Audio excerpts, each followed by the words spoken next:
what's poppin'? It is your Torres here, and I'm back with another video. Hey you guys, what's poppin'? It is Girl Torres here.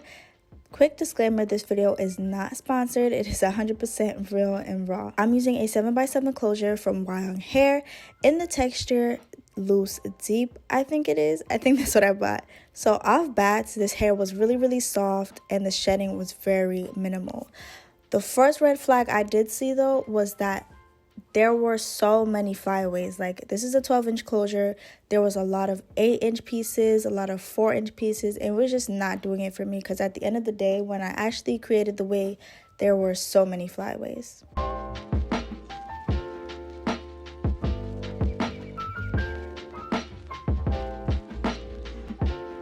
So the first thing you need is a mixing bowl, your bleach, and I'm using the BW2 bleach by Cara Professional. Your developer, and I'm using a 30 volume developer, also by Cara Professional. If you're a beginner, do not use 40 volume developer. I would recommend 20 to 30 volume developer. So next you go ahead, you take your powdered bleach, you put it into your bowl. For this closure, I use 2.5 scoops, but honestly, it's really about trial and error and kind of eyeballing it. Honestly, that's what I do when I make my wigs most of the time. Next, you're gonna add your developer in. Now, when you're adding your developer, it's really important to add it in very small increments. You do not want to add too much developer at one time. So if you're unsure how much to add at one time, I would say just take the cap, add a cap full for your first amount, then probably add half a cap. If it's still very crumbly, add half a cap. If it's still too crumbly, add another half cap. You know what I'm saying? Because you do not want to add too much at one time because you'll waste a lot of product. So the consistency that you're going for is something that's very creamy and smooth, but still thick to the point where the product does not just fall off your brush. You want it to be very creamy, almost like the consistency of toothpaste.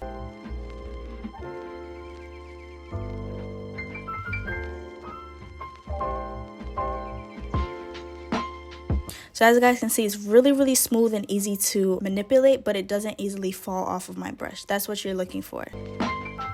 Next, go ahead and you take a piece of foil and you lay that down. You want to make sure you're doing this before putting the bleach on your closure because it really comes in handy and you don't want to be moving your closure around once you put the bleach on there. Next, I'm going ahead and I'm putting the bleach onto the closure. Personally, I prefer using a knife because it's just like putting peanut butter or butter on toast. Literally smooth, literally like no effort at all. One thing that you do not want to do, and this will really make a big difference, do not put pressure when you're applying your bleach. If you feel like it's hard to smooth your mixture out onto your closure, that means that your mixture is not the consistency that it needs to be and you need to go back and add a little bit more developer. Putting too much pressure will cause the bleach to run onto the other side of the closure. Obviously, the lace has holes in it and you do not want that to happen because you would end up processing the hair and having blonde roots. When you're putting the bleach in the hairline of your closure or your frontal, make sure that you're going at least a couple centimeters above where the hair starts on the lace, just to be 100% safe that you're getting each and every knot bleached. If you feel like you're unsure about how much product to use or you feel like you may run out of product very quickly, start from the hairline and work backwards because the hairline is the most important part. That's the first thing you see, so you want to make sure that that part looks really natural.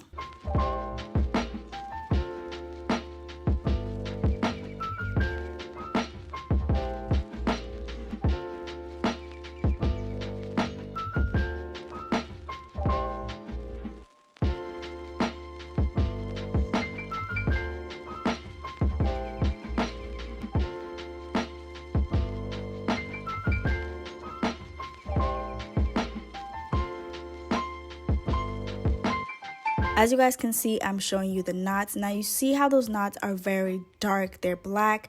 So basically the knots is the hair strands that are tied directly onto the lace. Now bleaching reduces the appearance of the knots. It makes the hair look more natural, and when you melt your lace down, it looks like it's coming from your scalp. So next I'm taking a piece of foil and I'm just putting that over the bleach, and what this does is traps heat and it allows for the bleach to process faster. So I left the bleach on the closure for about 20 or 25 minutes. Now the processing time really does depend on the quality of the hair, the strength of the developer you're using. There's a lot of factors factors that go into that. So I would say start with 15 minutes, set your timer for 15 minutes, and after 15 minutes, observe your closure. If it's not completely bleached, then you go ahead with 5-minute increments. After every 5 minutes, you go ahead and you observe your closure.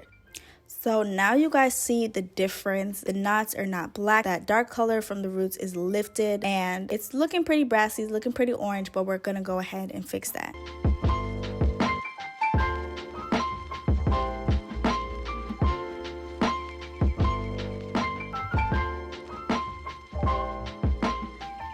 So next I'm going with some lukewarm water. It really doesn't matter, but you just want to run that closure under the water and let all the bleach run off. And it doesn't matter if the bleach is getting onto the hair, because we're going to go ahead and make sure that that bleaching process is completely neutralized with a shampoo.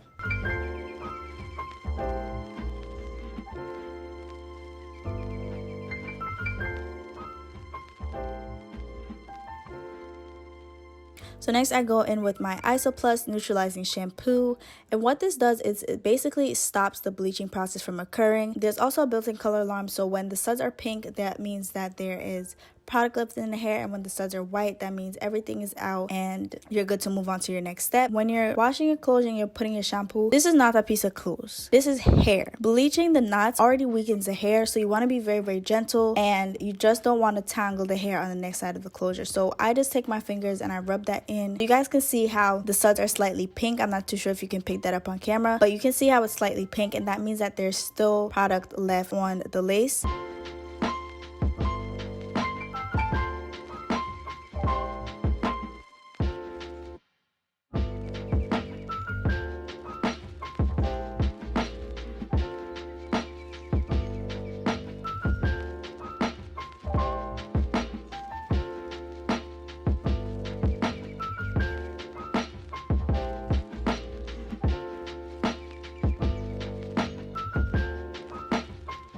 Now, when you're washing this, you want to make sure that you're washing the hair very, very, very thoroughly, just to get as much of the bleach out as possible. And now after washing this once, I went in 2 more times, because after the second time there was still the suds were still pink. So after the third time, the suds were completely white, and I knew that all the bleach was out of the hair. So as you guys can see, it's looking very, very scalpish. Okay, it's giving me scalp. However, the closure is still brassy. You guys can see that it looks very, very orange, and that's not how nobody's scalp looks. So we're gonna go ahead and take care of that.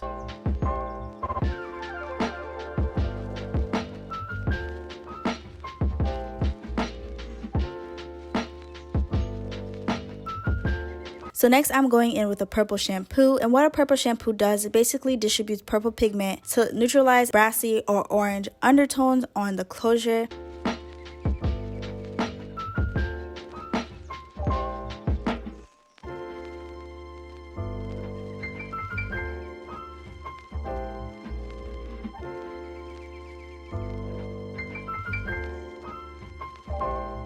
When you are putting this on your wig, do not be shy. Put some more. I go ham with this. Some more. Don't be shy. Put some more. But I put a good amount. I want to make sure that my wig is not brassy whatsoever. I would rather put too much than too little, and then I have to go back in and do it over. So I leave this on for about 5 to 10 minutes. Just let it sit, do its own thing, let it process, and then I go ahead and I rinse it off.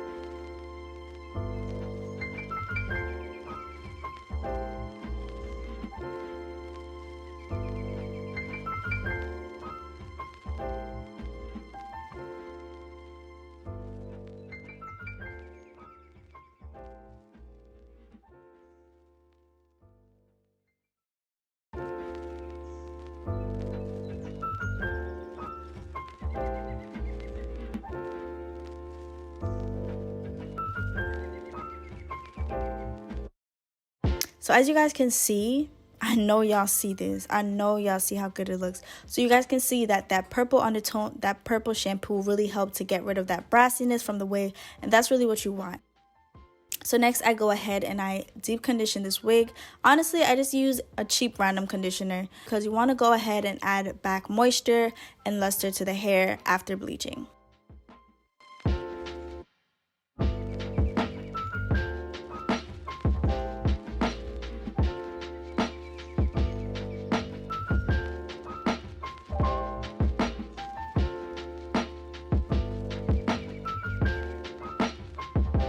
So I'm just showing you guys his hair again. Obviously it's wild hair, as I said before. The hair is very, very soft. The shedding is minimal. The hair is very, very bouncy. This is a loose, deep texture. Bundles that I got was an 18, 16, and 14-inch bundles and a 12-inch closure. And as I said before, this hair was very, very soft, really easy to just run your hands through it, and it was minimal shedding. Also with the bundles, there was a lot of strands that was so much shorter than the other. It's fine to have strands that are shorter than others, but there were strands that were like 2 inches long.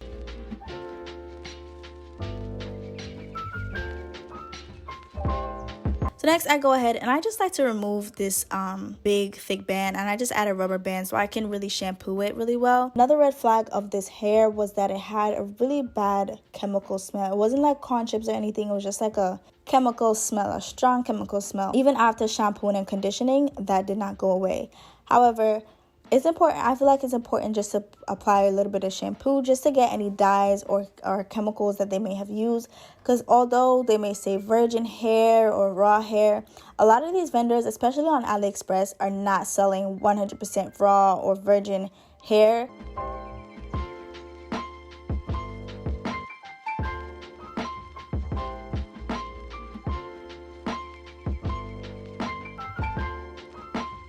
Focus much on the shampooing part. I focus more on the conditioner part, and I add a lot of conditioner to the bundles, and I really get that in there. Just the conditioner, especially with curly hair, it's really important to go ahead and deep condition your hair. Next, I go ahead and I rinse the conditioner out of the closure.